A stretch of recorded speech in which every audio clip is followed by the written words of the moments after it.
One of you read? Shall I read? Yes. Okay. If we admit the divine being the supreme person and all person as the Ishvara, a difficulty arises in understanding his rule or government of world existence. Because we immediately transfer to him our conception of a human being. We picture him as acting by the mind and mental will in an omnipotent arbitrary on which he imposes his mental conceptions as a law, and we conceive of his will as free caprice of his personality. But there is no need for the divine being to act by an arbitrary will or idea. An omnipotent yet ignorant human being, if such an omnipotence were possible, might do, for he is not limited by mind. He has an all consciousness in which he is aware of the truth of all things and aware of his own all wisdom, working them out according to the according to that is in them. Their significance, their possibility or necessity, the imperative selflessness of the nature. The divine is free and not bound by laws of any making, but still he acts by laws and processes because they are the expression of the truth of things, not their mechanical, mathematical, or other outward truth alone, but the spiritual reality of what they are, what they have become and have yet to be, what they have it within themselves to realize. He is himself present in working, but he is also exceeds and can overrule it for one on one side nature works according to her limited complex of formulas and is informed and supported in their execution by the divine presence. But on the other side, there is an overseeing, a higher working and determination, even an intervention free but not arbitrary, often appearing to us magical and miraculous because it proceeds and acts upon nature from a divine supernature. Nature here is a limited expression of the supernature and open to inventions or mutation by its light, its force, its influence. The mechanical, methodical, automatic law of things is a fact, but within, sorry, I lost the page, wait, I lost the page.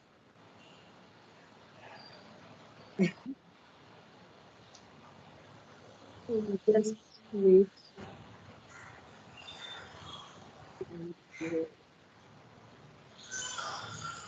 Wait a minute, sorry. I'm not following this because this is a totally different para. It is We were evident. supposed to begin with if we regard this aspect of the one reality. No, that's not the one. If we regard is the next one. We are reading from if we admit. Yes, ma'am. But we have already read that.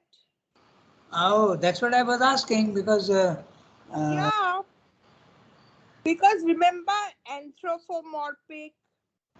Yes, you are right. Yeah, so we've already done this paragraph. Yes, you are right. But then Archana they put 368 if we admit. So actually she should have put. But you know the last para of Yes. the last part. Yes. Our view of the divine government of the world. You said you would do this, means 1, 2, 3, 4, 5, 6, 7. The last 7 lines of the para, you said you would go into details. Okay. Yes, Rangata. The para we had read, half was discussed. The last bit we had to still discuss. And from where we have to discuss, you have put it mathematical something. That's right. I don't have the book. That's why. The mechanical. Yes, you are right. Yes, from there we have to discuss. Automatic law of things. Okay. That you have to discuss, Rangada. Okay. So tell me from where exactly? The mechanical? Yes. Okay. The mechanical, mathematical, automatic law of things is a fact. But within it, there's a spiritual law of consciousness at work, which gives to the mechanical steps of nature's forces an inner turn and value, a significant rightness and a secretly conscious necessity, And above it, there is a spiritual freedom that knows and acts in the supreme and universal truth of the spirit. As usual, a huge sentence, 1, 2, 3, 4, 5, 6, 7 lines. So we'll go step by step. Okay. But before that, you must have an idea. Again, I get you back to the basic concept of the gradations. Okay. So I repeat, okay, if you have this background, then we'll understand what he's saying. He is saying, rather the principle that I ask you to keep in mind is, at the highest level, total subtlety, no fixity at all, okay, but it is static, okay, but it is absolutely infinite, eternal, absolutely free, no laws, nothing to bind it, total freedom and total like air, okay, there's nothing to bind it. There's a difference between matter and air. Air is free, moving about. Matter is fixed and rigid. So keep this idea of the subtlety becoming more and more dense from the highest to the lowest. Okay. Now, at the highest level, nature is divine. Okay. Chit and Shakti. Shakti is the nature and Chit is the consciousness. But at the highest level, the nature is not mechanical and mathematical and fixed as it is in the physical world. In the physical world, everything acts by laws. That is the reason why physics can forecast things. There is no deviation. Okay. We can also forecast when the sun is going to rise tomorrow. Why can we do that? Accurately we can do that because there is a law and a fixity.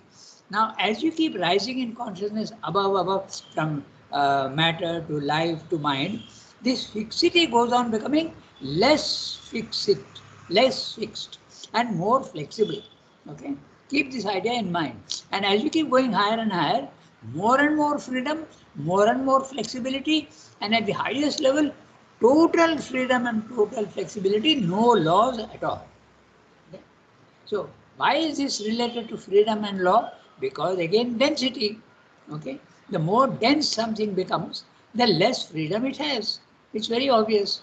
So this you keep in mind. We'll read the para what he's saying. Okay. The mechanical, mathematical, automatic law of things is a fact, where at the physical level, in the physical world, everything is mechanical. The river is flowing mechanically. There is no freedom to the, it will go according to the slope of the mountain, the river will come down and flow, it will take the easiest path, okay. So this is the mechanical. Mathematical. Srivendra is introducing a very interesting thing, because mathematics also, there are many types of progressions, okay. And that's very interesting. I think we mentioned briefly that last time. There is a arithmetic progression. 1, 2, 3, 4, 5, 6, 7, 8. Okay, it's a just normal progression. Then there is a what is called a geometric progression. Okay, I think it's called geometric. 1 into 1 is equal to 2. 2 into 2 is equal to 4, not 3. 4 into 4 is equal to 16. 16 into 16, again 64, 128, etc. Squaring, you go on squaring the number. That's a geometrical progression. But there are many other types of series also of mathematics. One of them is called Fibonacci sequence. Okay, the Fibonacci sequence is like this: 1 plus 2 is equal to 3. Now the next number, we add up the 2. 2 and 3 is equal to 5. Now we add up the next one. 3 plus 5 is equal to 8. This is another series. Okay.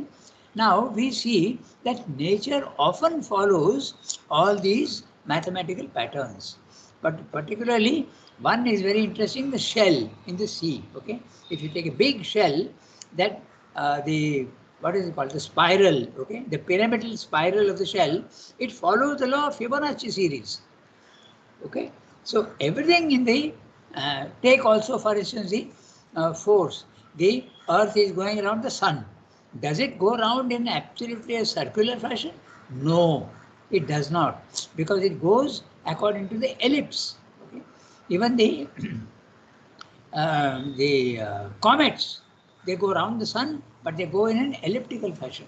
Okay. just to mention, it's very interesting when you think about all these things. Now, if I take a pencil or a pin and tie a thread to it and fix the pin on my table, and with that I put a pencil at the end of the thread.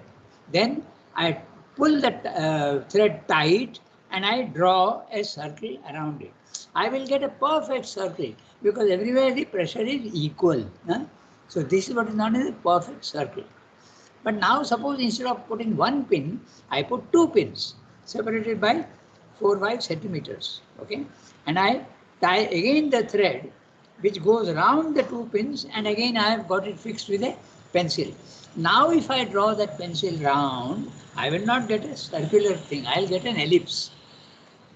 Now this is the ellipse that the comets are going describing from the in its journey around the sun.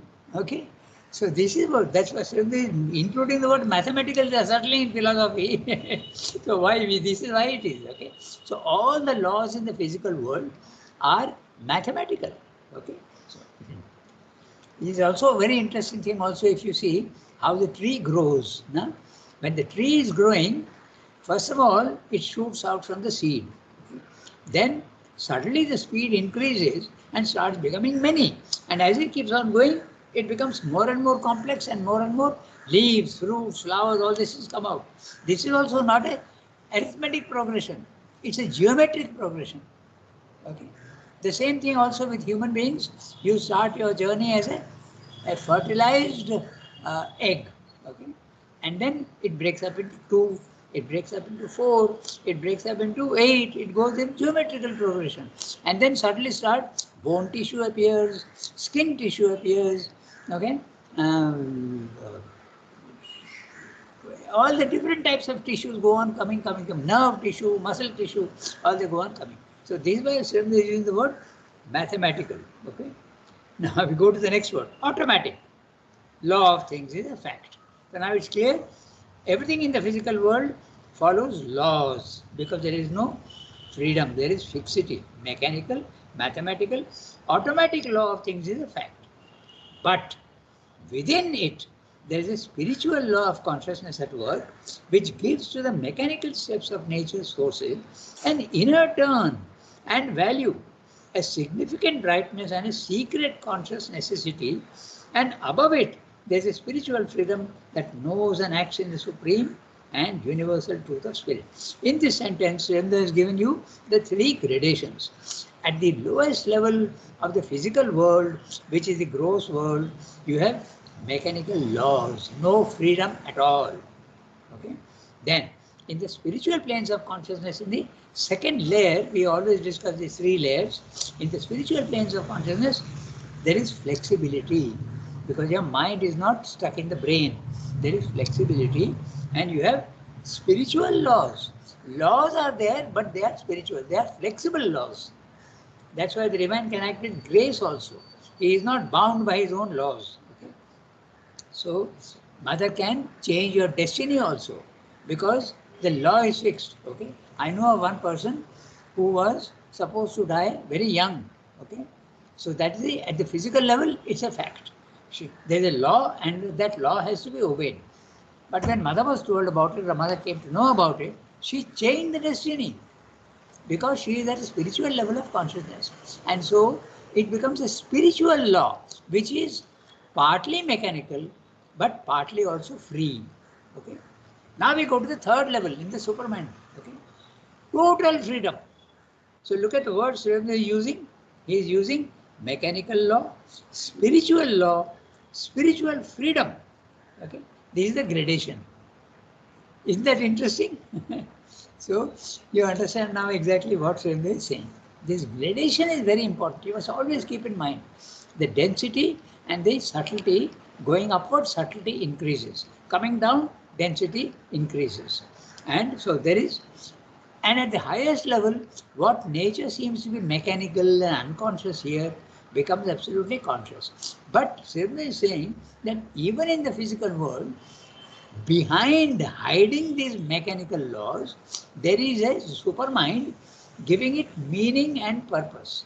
If it was only mechanical, it would be terrible because you would be bound forever. But you are not bound forever, because there is, just like our body, mind, life is also outside, but there is a soul hiding within, is trying to guide you. Okay? And the more you evolve and the more you develop, the soul will have more and more influence on the body, mind, life. Okay? So this is what the sentence means. Okay? So we said the other day that we should discuss this. I've done that. So I hope it is clear now. We've gone into some detail, but the three layers, he is talking of the three layers. Physical layer, total fixity and law. There is no change at all there. Then, can the spiritual man change the laws in the physical world also? To a certain extent. But when does the power to change even physical laws comes? Only at the supramental level, because you have got total power there. In the spiritual planes of consciousness, the power is not total. There is power, but it's not total. Okay? So now I read that sentence again, and you will see that what we have discussed makes sense. Okay? The mechanical, mathematical, automatic law of things is a fact. In the physical world, it's absolutely true. But within it, within the so-called laws, fixed laws, there is a spiritual law of consciousness. That's the second level. But it is there, at work, which gives to the mechanical steps of nature's forces an inner turn and value, a significant rightness and a secretly conscious necessity. Okay? I always ask the students, you see, everything is mechanical. Okay? Suppose the river is there coming down and suddenly it goes into spate. Okay? It becomes a flood. Now, this is a disaster. But is there something hidden and the divine is producing something seems to be a disaster? Is there a guidance in it? So I asked the students, tell me, what is the advantage of a storm? What is the advantage of a flood? And they usually answer immediately that the soil becomes more fertile. So everything, a forest fire, destroys the forest. But what happens? All the riff-raff, all the weeds and unnecessary also get burned, and now the soil can again generate new life with plants and all. So everything has got a meaning. Okay? So that's what Shiva is saying here. There is a spiritual freedom that knows and acts in the supreme and universal truth of the spirit. Right? So now we go to the next sentence. Our view, human view in ignorance, our view of the divine government of the world or of the secret action is either incurably anthropomorphic or else incurably mechanical. We don't distinguish between these three layers. We either think that there is total mechanical laws that operate, that's what the materialist thinks, or we think that it is anthropomorphic, the human mind. Okay? Anthropomorphy we have discussed now. Anthropomorphy means attribution of human values to those which are not human. So even when we think of the divine, we attribute human qualities to him. That is the reason why we worship him, and we make donations also. Okay, with the idea that I will be helped. Okay, this was the primitive. The most primitive religion is that you realize that there are forces which are supra-human, and you try to propitiate them, you try to satisfy them by gifts. You think that you can bribe the divine. To use a very rough word, you think you can bribe the divine, and that's absolutely, it is, even educated people do that. Okay. I think I told you once a very interesting story. When I was in the press, okay, we had to buy a machine. The machine was a costly one because we were doing the CWSA work, and we had to buy a new machine, and the machine cost us over 40 lakhs. So the manager of the sales manager of the company came to try to convince us that we should buy that machine. And he was saying, and he tried to, his sales pitch was, he took out a blessings packet from his pocket and showed me, and he's saying, look, I am a devotee of Mother. And I always send donations. Every month I send. I said, what do you send? He said, I send 100 rupees every month. When I have a problem, I send 100 rupees every month, and my problem gets solved. So I told him, what happens if the problem doesn't get solved, because sometimes it may not. There is fixity of laws in the world. So every time you give something, the divine may not be willing to give you what you want. So he says, what happened? He said, I sent another 100 rupees. So you are bribing the divine to get what you want. Okay? So this is anthropomorphism. You can bribe the divine and you think of him as a human being, because at the highest level, when you have the idea of the personal divine, you think of him as a human being. And human beings act by caprice, okay, by self-will, by fancy, okay. You do what you want. Okay? So this is the anthropomorphic. So human beings think of God as either anthropomorphic or mechanical. Okay? Mechanical, you don't believe in God, you think everything is mechanical. Okay? Both the anthropomorphism and mechanism have their elements of truth, but they are only a side, an aspect.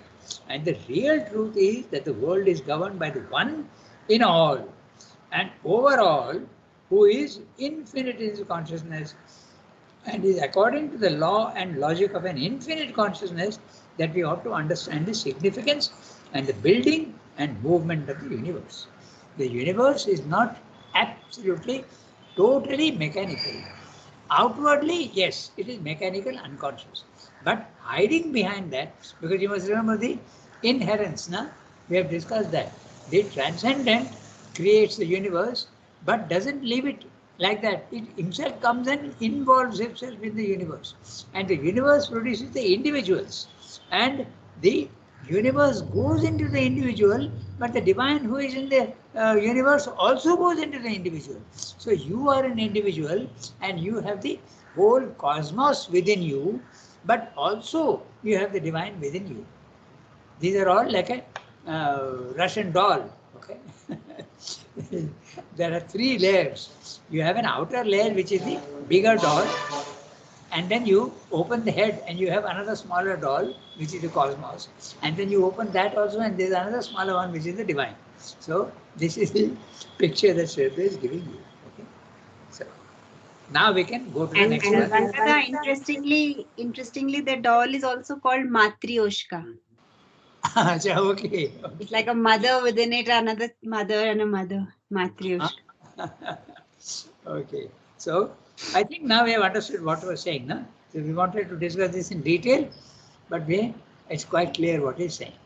Remember also these basic things, okay? This everybody forgets. What are the three basic, 4 or 5 basic things that you remember? The highest is the total freedom. The lowest is total fixity. The highest is formless. The lowest is rigid forms, stones, human beings, okay, all forms. The highest is infinite. The lowest is finite forms. The highest is one, indivisible. The lowest is many, divisible. The highest is static. It doesn't need to change. It is immutable. The lowest is mutable, constant change. So if you keep these 4 or 5 ideas in mind, everything will fall into place. Okay? That's why I go on repeating this. This gradation which is there from the highest to the lowest is absolutely a fact, and this explains everything. So that is the reason why when we are in our body-mind life, there is law, there is fate, there is causality, there is law of karma that operates. But the moment you go out of your body-mind life and go to the level of the spiritual planes of consciousness, the laws start becoming less. So you are not bound by the law of karma when you get to the spiritual planes of consciousness.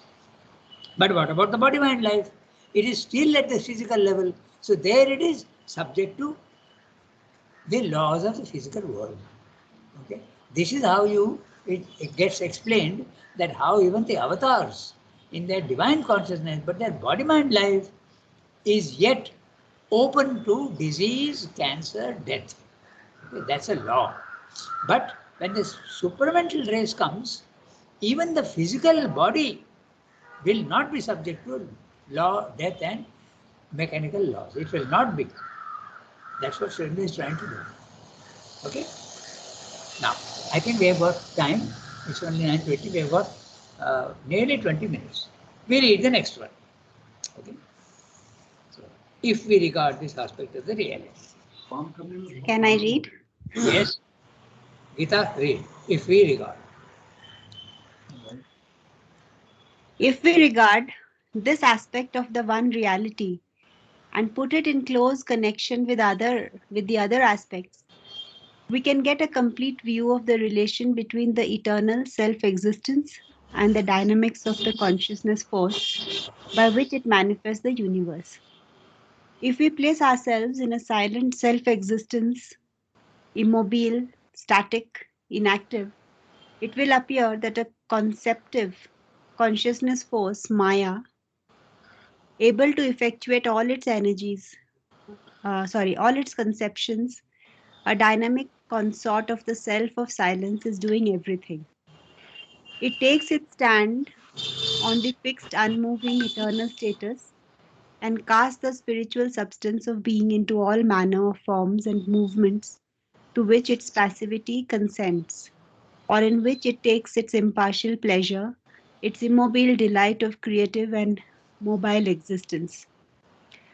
Whether this be a real or an illusory existence, that must be its substance and significance. Consciousness is at play with being. Force of nature does what it wills with existence and makes it the stuff of her creations.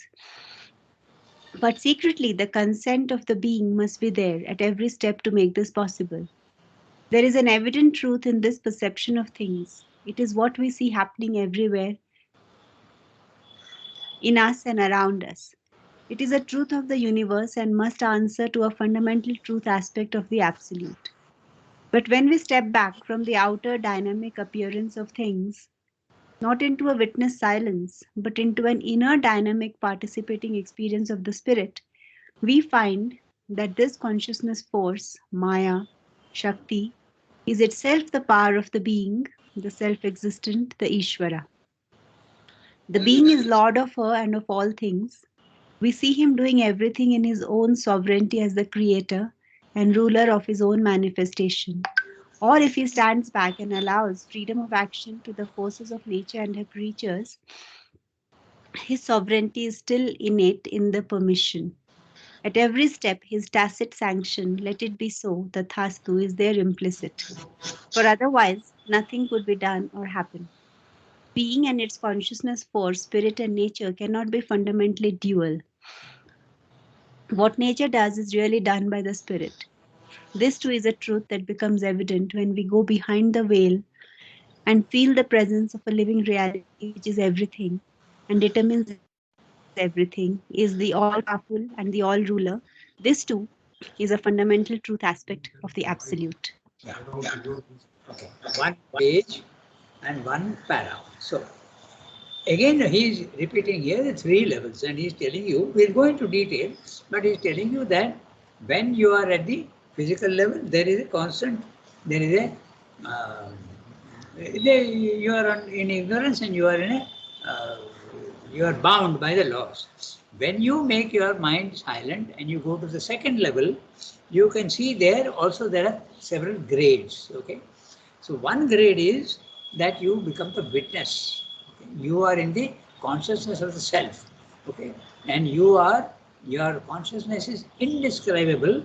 It is something that you cannot ascribe qualities to. It is immutable, featureless, and you see the physical world as Maya, because that is real, but this is Maya. It's all forms which have no substance in them. Okay. So there are many interesting sonnets in which he says the world is nothing but forms without substance. That's what he says in the Nirvana sonnet. Okay, so that's what you see. But if you go slightly higher and you go into the, not the witness, but the Purusha consciousness, you become the being. You become a conscious being. You're not at the highest level yet, but you are at the conscious being. And when you are in the conscious being, you see that nature, the world, is Prakriti, mechanical energy. That's based on the Sankhya philosophy. You are the conscious Purusha, and the nature is acting independently of you, although you have given the permission to it to do what it is doing. The permission is there always. That's why you have these words, the Anumanta. Okay? You can realize that Anumanta, or you need not realize it. If you don't realize it, you are the witness. Okay? You are only witnessing that which is separate from you. So in the spiritual planes of consciousness, there's a gradation there also. You realize first that you are the one who has given permission to the body, mind, life to do. Now I'm going to talk at the individual level, because the individual and cosmos is the same. So what is applicable at the individual is also applicable at the universal. So at the individual level, you first experience the body, mind, life as something totally separate from you. You are witness only. But then in a slightly higher position, you realize that you are a conscious being, you are a Purusha. At that time, you see your body, mind, life as separate from you, but you have given the permission to it to do what it is doing. I have allowed desire to come into my being. I have allowed limitation. I have allowed ignorance. Why? Because of experience. I want to experience all the realities of the physical world. So I have allowed that to happen. But then you realize that if you are the permission giver, you are the Anumanta, you also have the permission to stop it. Okay? So when you stop it, what happens? The habit, the energy that you have supplied from your Purusha to the body, mind, life, slowly it disappears. Okay? So, even at the spiritual planes of consciousness, there is a little power, but it takes time to act out in the physical world. Suppose you have a desire and you say, no, I don't want this desire anymore, and you go on saying, no, no, no, no, no, the new energy to the body, mind, life is stopped. So the old energy which is there, the initial movement, it goes on until it exhausts itself and comes to a standstill. Your desire is gone. Maybe it will take 10 years or 5 years, depending on with what force you are withdrawing the permission. Okay. Then you go to the highest level, and there you see that you are not in the witness consciousness anymore. You are absolutely the personal aspect of the divine and the impersonal. And there you see that the world is your own power. It is you with your power that has created the universe. This is what he's saying in the para. So we'll read the para now, because we still have about quite a lot. We have got about 10, 12 minutes. So I read each para. With this background, you will identify what he's saying. I am reading the para. If we regard this aspect of the one reality including everything, okay, the three levels, and put it in close connection with the other aspects, we can get a complete view of the relation between the eternal self-existence and the dynamics of the consciousness force. So which is the eternal self-existence? Satchidananda, if you want, or even the spiritual planes of consciousness.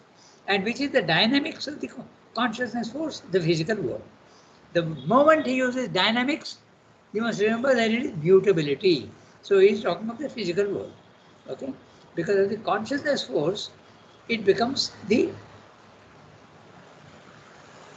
dynamism of the physical force, but there is consciousness hiding inside it, by which it manifests the universe.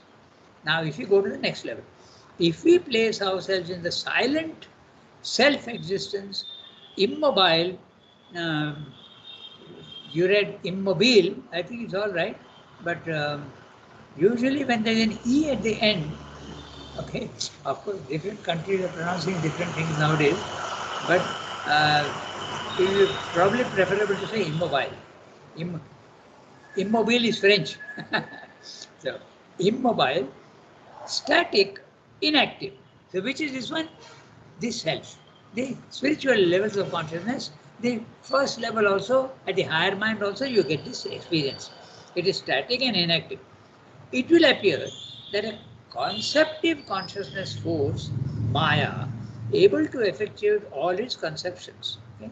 You see yourself as a self, and you see that there is a Maya which is able to effectuate all its conceptions, a dynamic consort of the self of silence. So the dynamic consort, so they use the word consort, wife. okay, the female part of the husband-wife relationship. Okay, so Maya becomes the physical movement in the physical world, and that is the consort. Okay, it is Prakriti, and you see that relation.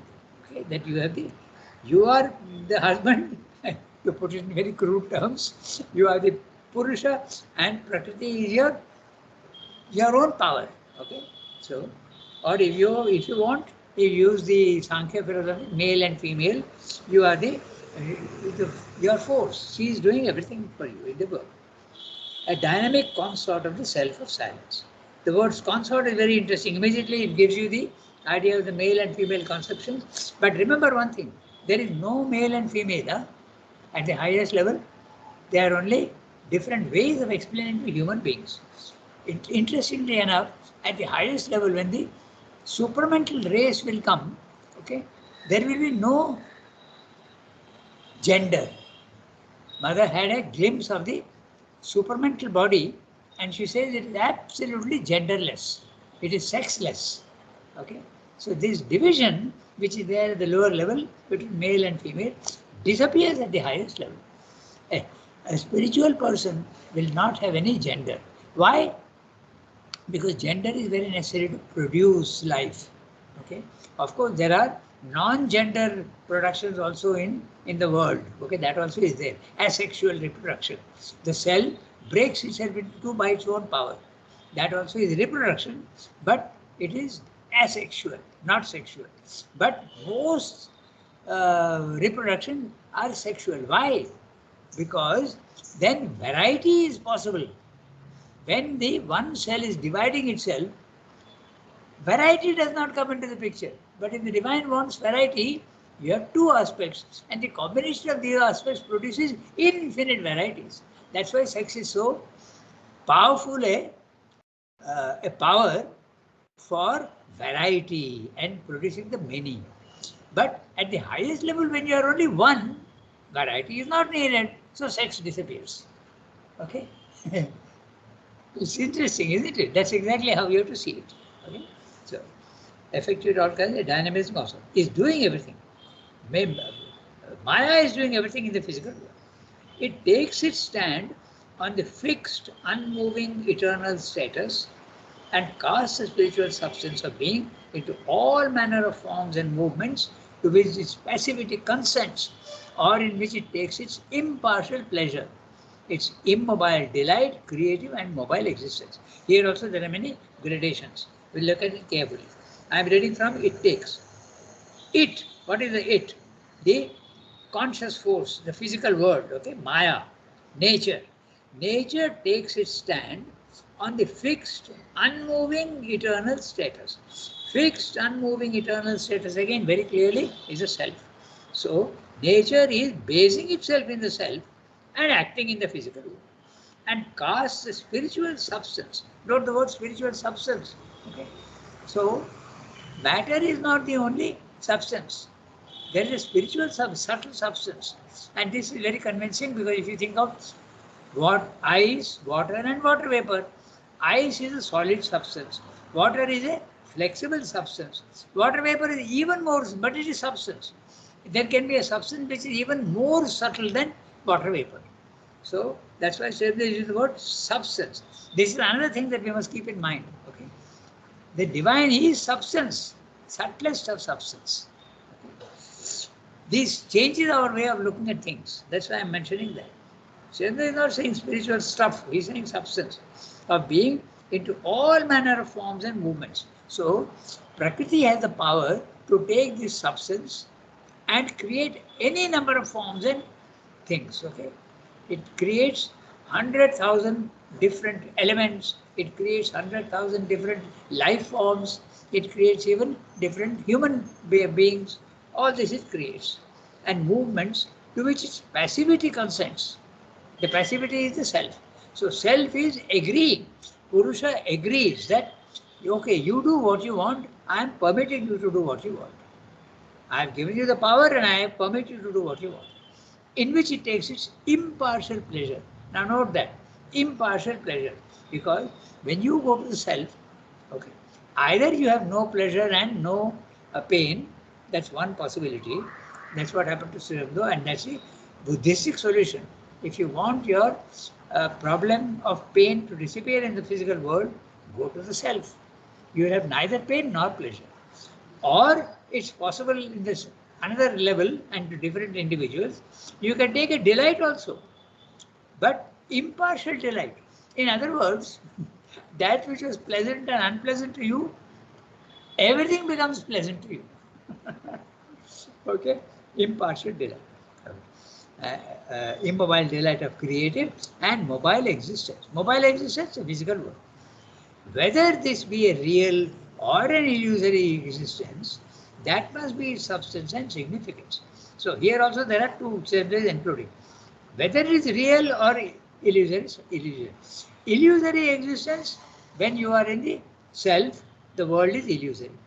But when you are in the Purusha consciousness, okay, as in the Sankhya philosophy, you are in the Purusha consciousness, Prakriti is not unreal. It is real but separate from you. Okay, these are the gradations. So, Sri Aurobindo, you have to read so carefully, you see that he is giving very accurate description, but we have to see behind the words and see what it is. If it is real, you are the Purusha. And the physical world is real, but it is Prakriti separate from you. Or an illusory existence, the first one. Okay, that must be its substance and significance. In other words, the physical world is always substance of the self. Consciousness is at play with being. Okay, this is interesting again. No, consciousness is chit. It is at play with being. Okay, being is again force of nature, does what it wills with existence. So, when he's using the word existence and being, you can interpret it as substance. So, consciousness is taking its substance and playing with it. Okay. It reminds me of what Mother said about Puraniji. Puraniji was one of the first disciples. Sri Aurobindo invited him actually. Come and do yoga. Don't worry about bombs, he told him. So he came, and when he passed away, Mother is saying he is playing with the, he is with Sri Aurobindo in the supramental world, and he is playing with the supramental substance. It's a sort of pink substance, and he's playing with that. Okay, so the divine is playing with its own substance and creating forms in the physical world through nature. Okay, consciousness is that play with being. Force of nature does what it wills, and with existence, existence again, substance, and makes it the stuff of our creations. Takes that subtle substance and creates all sorts of forms. But secretly, the consent of the being must be there at every step to make this possible. So, although nature seems to be mechanical, it is the consciousness which is allowing it to do what it wants. He is now looking at it in a slightly different way. In the previous para, he told you that consciousness is there even in mechanical things. Even in a stone, the divine presence is there. Okay? There is an evident truth in this perception of things. It is what we see happening everywhere in us and around us. It's a truth of the universe and must answer the fundamental truth aspect of the absolute. Okay? So, it is true that consciousness and force are always together. But when we step back from the outer dynamic appearance of things, so very, very clear his description, outer dynamic appearance of things in the physical world, you are identified with your body, mind, life, you are ignorant and you are seeing the multiplicity. Not in the witness silence. We are not in the spiritual planes of consciousness. Witness silence, spiritual planes of consciousness, second level. But into an inner dynamic participating experience of spirit, we find that this consciousness force, Maya, Shakti, is itself the power of the being. Okay? The self-existent Ishvara. So he's talking of the third level. When you go to the third level, you find that what you are seeing as, first of all, unreal, then as real but separate from you and mechanical energy, now you see that's your own power. But it is that own power which is divine has undergone the law of density and it has gone down to the third level and become mechanical. It has lost its consciousness. The being is Lord of earth and of all things. The being, he's talking here, the being means the conscious being. That is the Ishvara. Okay? This is a self-existent Ishvara. Note the word self-existent. Okay? He exists by himself. When you say self-existent, it means the Ishvara, the Purushottama, the highest level. But when you use the word self-existence, it refers to the substance, okay, which is there. Subtle substance at the highest level. The being, that means the Purushottama, is Lord of her nature, of all things in the universe. We see him doing everything in his own sovereignty as a creator and ruler of his own manifestation. This is what you see at the highest level. He himself is doing everything, but he does it through nature. Or if he stands back and allows freedom of action to the forces of nature and her creatures, his sovereignty is still innate in the permission. At every step, his tacit sanction, tathastu, okay, let it be so. Okay. So this is the witness consciousness and the Purusha consciousness. So again and again, he is referring to all the three levels. You have to identify, here he is talking of the Tathastu means you are in the Purusha consciousness and saying, let my force do whatever it wants. Okay? So whatever it wants means it is making you independent of your own. Okay? So that's what it is. For otherwise, nothing could be done or happen. In other words, mechanical laws cannot be maintained without a consciousness behind guiding it. Okay? Being and its consciousness force, spirit and nature cannot be fundamentally dual. He is referring to the Sankhya philosophy, which says that they are dual, but they are always together. Okay. What nature does is really done by the spirit. So, this is Sri Aurobindo's view that Purusha and Prakriti seem to be separate at the lower levels. Again, the division, the law of the many. But as you keep going up in consciousness, you start seeing that they are one, and they become absolutely one at the highest level. This too is a truth that becomes evident when we go behind the veil. And what is the veil? Universally is matter, life and mind, and individually it's your body, mind, life. Feel the presence of a living reality which is everything and determines everything, is it? All powerful and all ruler. This too is a fundamental truth of the Absolute. So the Absolute has three truths. One, the physical world where law of karma and law of causality and fixity acts. Laws operate. Second level, laws are becoming more flexible. And the third level, you are absolutely free, no laws at all. And that is what the Gita is saying, Sarva dharman parityajya mamekam sharanam vraja. Go beyond all laws and depend on me entirely. That brings us to the end of the paragraph. So I think it's very clear now what he's saying. You have identified all the words. The next time when you read, you must be very careful when he says witness attitude, silent self, all these things become clear. Okay? So we stop here today. Au revoir, everybody. If there are any questions, we can discuss it next time. But I think it's quite clear what we have. Au revoir. Okay. Okay. Au revoir, everybody. I'm closing.